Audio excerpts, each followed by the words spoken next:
So hello guys, welcome back to the new video. Now today we are going to start with variation in demand and changes in demand. Okay, we have already seen what is demand, what is law of demand. So now we are going to start with the further steps. Okay, so let's begin. Now variation in demand.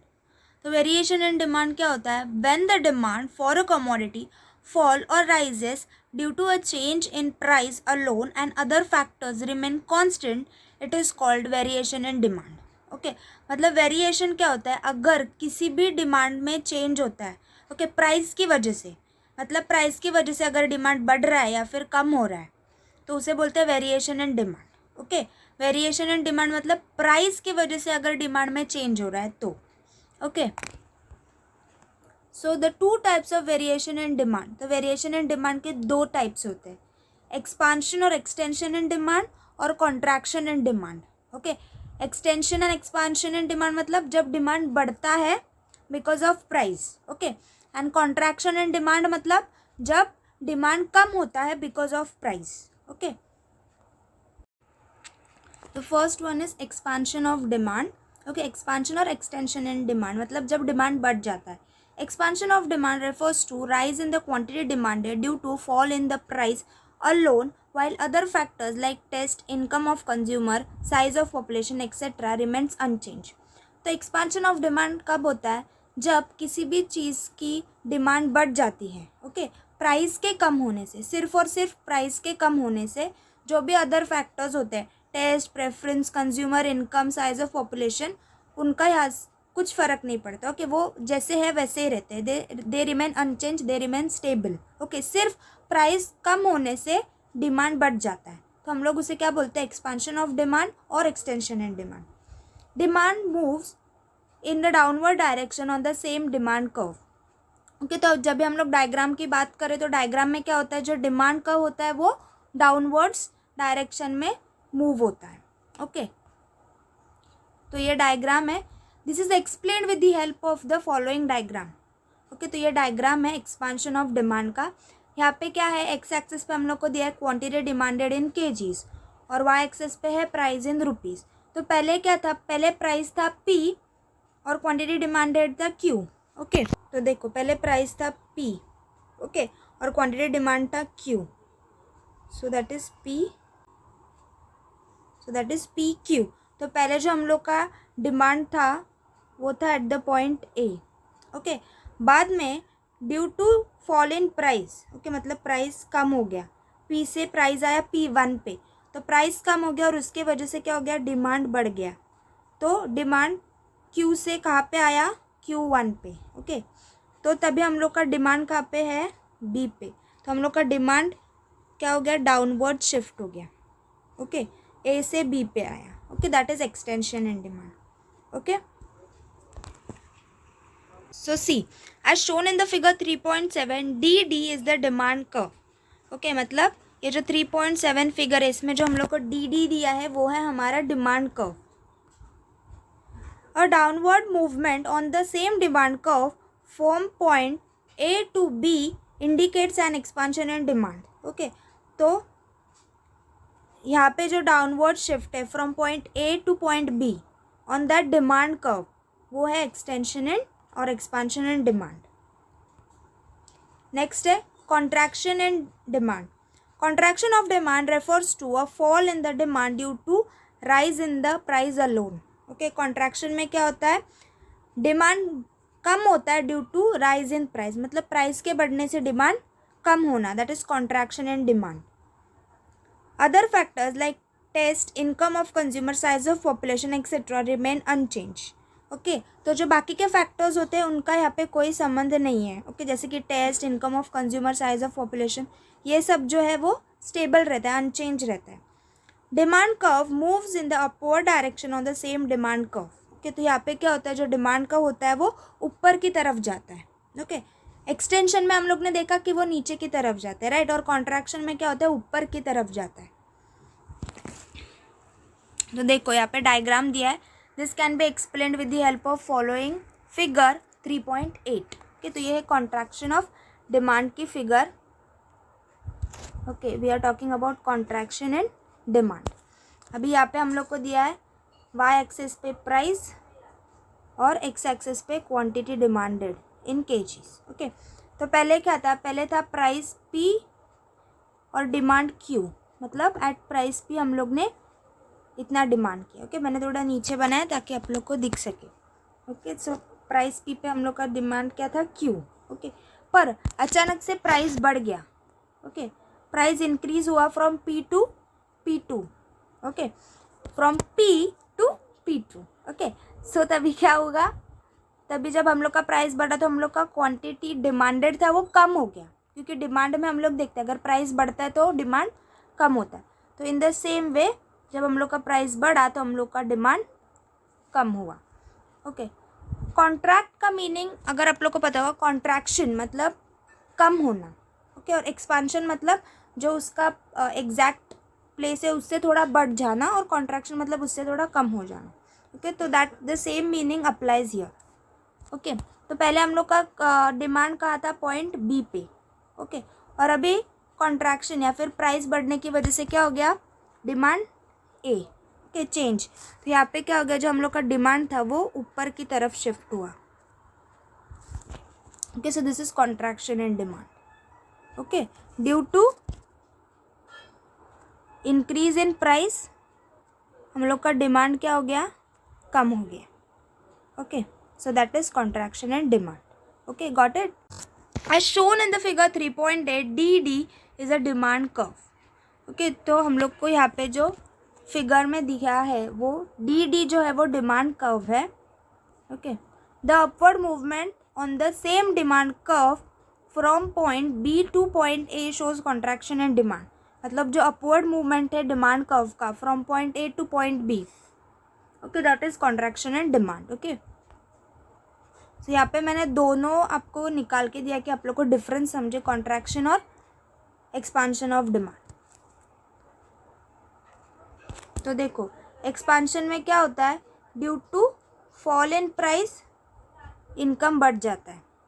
Okay, due to fall in price income बढ़ता है and that is downward sloping of the demand curve. Okay, expansion and demand मतलब demand बढ़ता है कि due to fall in price.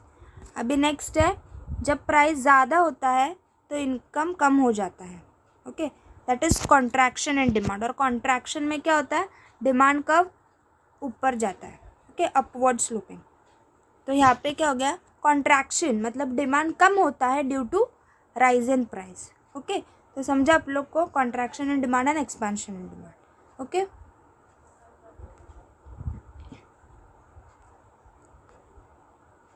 Now the next is changes in demand. मतलब demand में जो changes होते हैं, when demand changes for a commodity increase or decrease due to change in other factors and price remain constant is known as changes in demand. कि changes in demand मतलब अगर demand में change हो रहा है, okay, demand बढ़ रही है या फिर कम हो रही है due to change in other factors.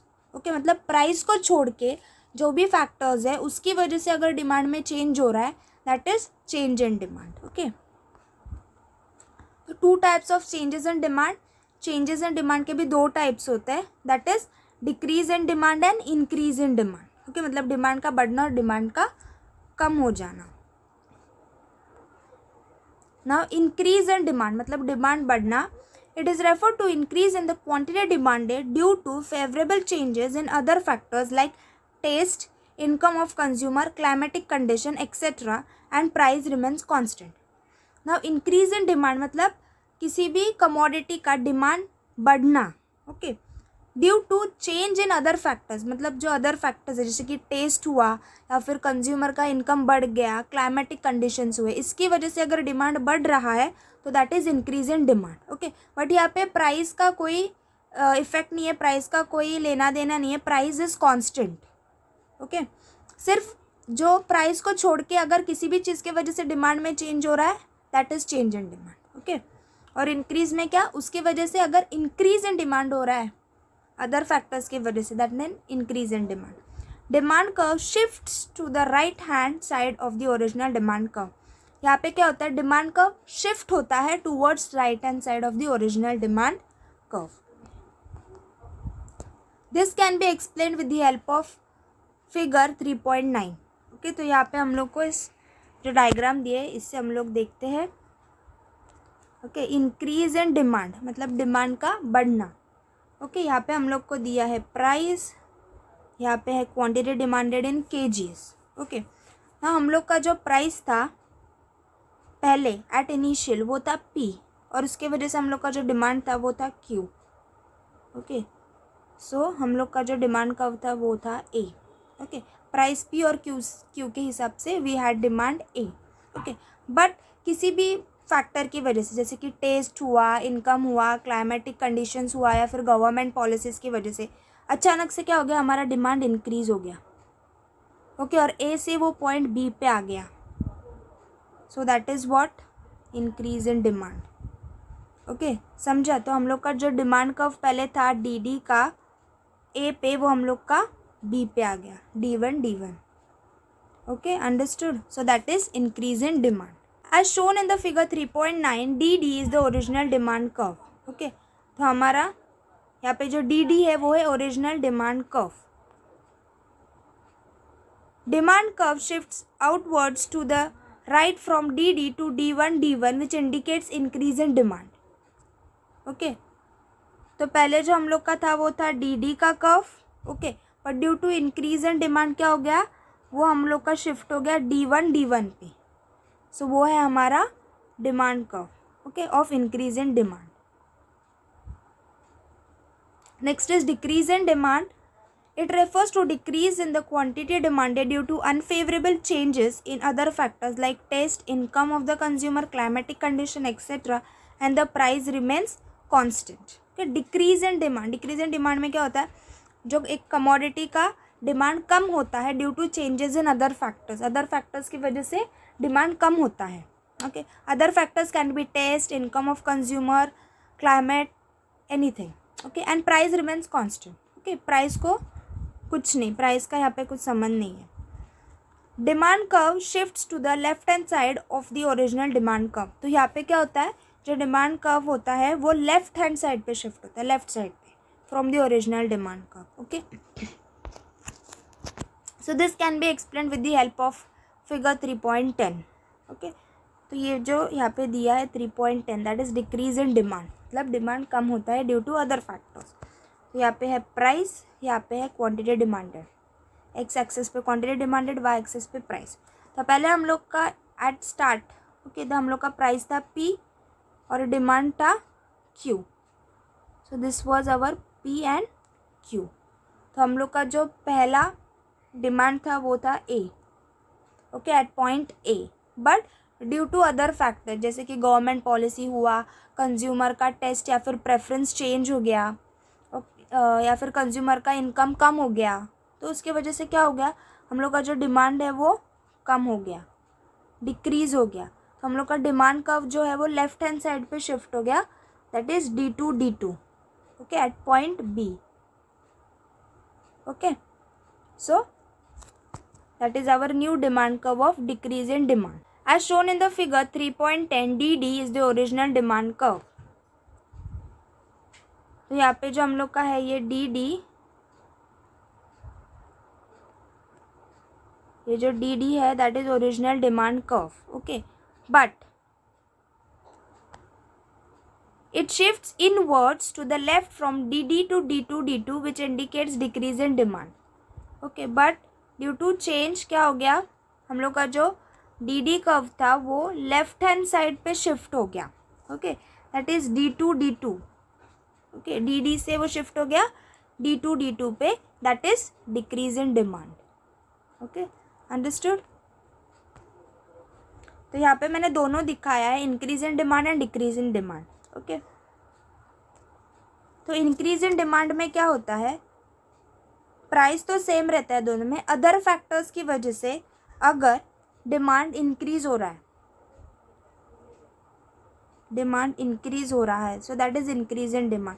और इंक्रीज इन डिमांड में क्या होता है, जो डिमांड का होता है वो हम लोग का राइट हैंड साइड शिफ्ट होता है। Okay, and decrease in demand में ड्यू टू अदर फैक्टर्स अगर डिमांड कम हो रहा है, डिक्रीज हो रहा है, that is decrease in demand, और वहाँ पे जो हम लोग का कर्व होता है वो लेफ्ट हैंड साइड पे शिफ्ट होता है।